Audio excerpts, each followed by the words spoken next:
মোচার অনেক রকম রেসিপি এর আগে আমরা ট্রাই করেছি, তবে ডিম দিয়ে সচরাচর করা হয় না। আজ আমি আপনাদের সঙ্গে শেয়ার করতে চলেছি ডিম দিয়ে মোচার একটা অনবদ্য recipe. Evening to all of you friends, আমার আজকের রেসিপি ডিম মোচা। এখানে মোচাটা আমি ছাড়িয়ে নিয়েছি। মোচার ভিতরের যে অংশটা সেগুলো আর ছাড়ানো যায় না, মানে খুবই ছোট ছোট হয়, তবে ওটাকেও আমি ইউজ করব। এখন আমি এই যে মোচার ফুলের মধ্যে যে দেশলাই কাঠির মতো অংশটা থাকে আর তার সামনে যে পালকের মতো পাতাটা থাকে ওটাকে আমি সেপারেট করে নিয়েছি। এইভাবে সব ফুলগুলোই বাছা হয়ে গেছে। এখন আমি ছোট ছোট করে কেটে নিচ্ছি। আমি সাধারণত বটিতেই সাবলীল, বাট এগুলো যেহেতু ছোট ছোট ফুল বটিতে ধরে ধরে কাটতে অসুবিধা হবে, তো সেই কারণে আমি ছুরি ইউজ করে অনেক ছোট ছোট করে কেটে নিয়েছি। আর দেখুন, এখন যে মোচার ভিতরের অংশটা সেটাকে এরকম পাতলা পাতলা করে কেটে নিচ্ছি। এইভাবে সমস্ত মোচাটা ঝিরিঝিরি করে কেটে নিয়েছি। আর এখানে দুটো বড় সাইজের আলুকে এরকম ছোট ছোট করে কেটে নিয়েছি। এখন ডিমগুলোকে ফাটিয়ে নিচ্ছি। এখানে আমি দুটো ডিম ইউজ করছি, আপনারা কম বেশিও নিতে পারেন। এরপরে পরিমিত লবণ দিয়ে দিলাম। এরপর খুব ভালোভাবে ফেটিয়ে নিলাম। এখন উনান জেলে কড়াইটা বসিয়ে দিলাম। এরপর দিয়ে দিচ্ছি পরিমিত জল, 1 মগ মতো জল। এখন দিয়ে দিচ্ছি পরিমিত লবণ আর অবশ্যই পরিমিত হলুদ। এই লবণ হলুদ দেওয়া জলের মধ্যে এখন আমি দিয়ে দেব ছোট ছোট করে কেটে নেওয়া মোচাগুলো। উদ্দেশ্য সিদ্ধ করা নয়, সিদ্ধ যেহেতু ছোট ছোট করে কাটা হয়েছে, সিদ্ধ এমনিতেও হয়ে যেত রান্নার সময়। এই সিদ্ধ করে নেওয়ার উদ্দেশ্য হচ্ছে মোচার মধ্যে একটা কালো স্কোয়াশ থাকে যেটা স্বাদে তিতা হয়। যদি এইভাবে মোচাটা লবণ হলুদ জলের সঙ্গে ফুটিয়ে নিয়ে জলটা ফেলে দেওয়া হয়, তাহলে মোচার যে তিতা হয়ে যাওয়ার সম্ভাবনা থাকে সেটা কিন্তু কমে যায়। দেখুন এই যে কালো কালো জলটা বের হচ্ছে, এটাই ফেলে দিতে হবে, তাহলে মোচাটা আর তিতা থাকার কোনো সম্ভাবনা থাকবে না।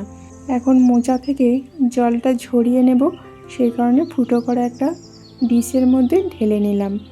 এরপর আবারও কড়াইটা পরিষ্কার করে বসিয়ে দিয়েছি।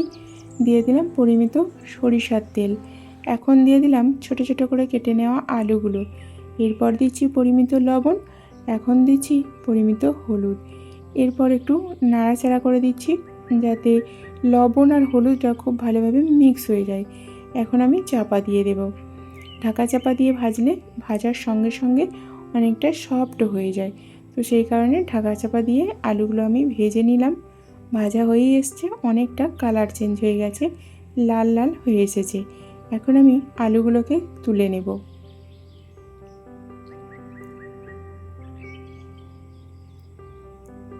আলুগুলো তুলে নেওয়ার পর সামান্য পরিমাণেই তেল এক্সেস আছে, ওই তেলের মধ্যেই এখন ডিমটা ভেজে নেব। ডিম ভাজতে খুব বেশি তেল লাগে না, যেহেতু এখানে ঝুড়ো করা হবে ডিমের। দেখুন, ডিমটা পুরোপুরি দিয়ে দিলাম। তারপর যেহেতু হতে লেট হবে, তাই ওইভাবে আমি ডিমটা ভেজে নিলাম। এরপর এরকম খুব যে ঝুড়ো এমনটা নয়, মোটামুটি একটু বড় বড় থাকবে, যাতে রেসিপিতে এর অস্তিত্ব অনুভব করা যায়। দেখুন, এইরকম বড় বড় করে কেটে নিলাম। এরপর আমি আবারও দিয়ে দিলাম পরিমিত সরিষার তেল। এখন ফোড়নে দিচ্ছি গোটা জিরা। এরপরে দিয়ে দেব দুটো তেজপাতা, ক্রাশ করে দিচ্ছি যাতে গন্ধটা খুব ভালোভাবে মিক্স হয়ে যায়। এরপরে দিয়ে দিচ্ছি দুটো বড় সাইজের পেঁয়াজ কুচি। এরপর একটু নাড়াচাড়া করব যতক্ষণ না পেঁয়াজের কালারটা চেঞ্জ হয়ে যায়। এখন দিয়ে দিচ্ছি আদা রসুনের পেস্ট। এরপর দিয়ে দেব বাকি গুঁড়ো মশলাগুলো। এখন দিলাম হলুদ গুঁড়ো। এরপরে দিয়ে দিচ্ছি লঙ্কার গুঁড়ো। এরপরে দিয়ে দিচ্ছি জিরা গুঁড়ো। এই আদা রসুনের পেস্ট আর গুঁড়ো মশলাগুলো একই সঙ্গে দিলে তাহলে তেল বা জল ছিটে যাওয়ার কোনো সম্ভাবনা থাকবে না, খুব ভালোভাবে কষানো যাবে। অনেকটাই কষানো হয়ে গেছে, মানে আদা রসুনের পেস্টটা তেলের ওপর ভালোভাবে ভাজা হয়ে গেছে। তাই এখন দিয়ে দিলাম টমেটো কুচি। এরপর দিয়ে দিচ্ছি পরিমিত লবণ, যাতে টমেটোটা খুব ভালোভাবে মজে যায়। এরপর বেশ কিছুক্ষণ আবারও কষিয়ে নেব। ড্রাই হয়ে আসছে, তাই সামান্য সামান্য জল অ্যাড করতে হবে কষানোর সময়। ততক্ষণ পর্যন্ত কষাতে হবে যতক্ষণ না মশলাগুলো খুব ভালোভাবে মেল্ট হয়ে যায়, যতক্ষণ না মশলা থেকে তেল ছেড়ে উঠে আসে।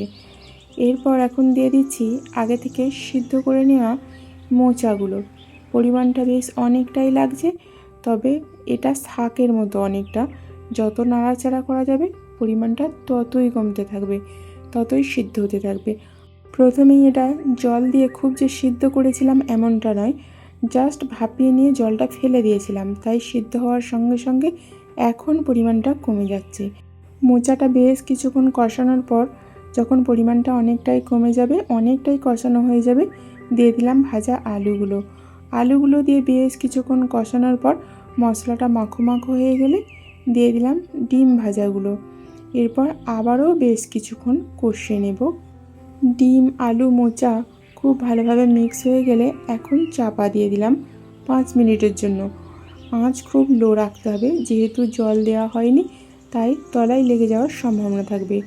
লো আঁচে চাপা দিয়ে আবারও খুলে নিয়ে আবারও বেশ কিছুক্ষণ কষিয়ে নিলাম, যাতে সবগুলো খুব সুন্দরভাবে মেল্ট হয়ে যায়, একটা মাখো মাখো একটা আঠালো টেক্সচার তৈরি হয়। রেসিপিটা কমপ্লিট। আমি এখন সার্ভ করে দিচ্ছি। দেখুন অনেকটা ভর্তা টাইপের দেখতে হয়েছে। দেখতে যতটা লোভনীয় হয়েছে, খেতে কিন্তু তার থেকেও বেশি ভালো হয়েছে। এখানে কিন্তু কোনো রকম চিনি মিষ্টি ইউজ করিনি, তারপরেও বেশ সুন্দর হয়েছে, কোনো রকম তিতা হয়নি। তো বন্ধুরা, রেসিপিটা কেমন লাগলো আপনারা অবশ্যই কমেন্ট করবেন। আজ তাহলে আসি।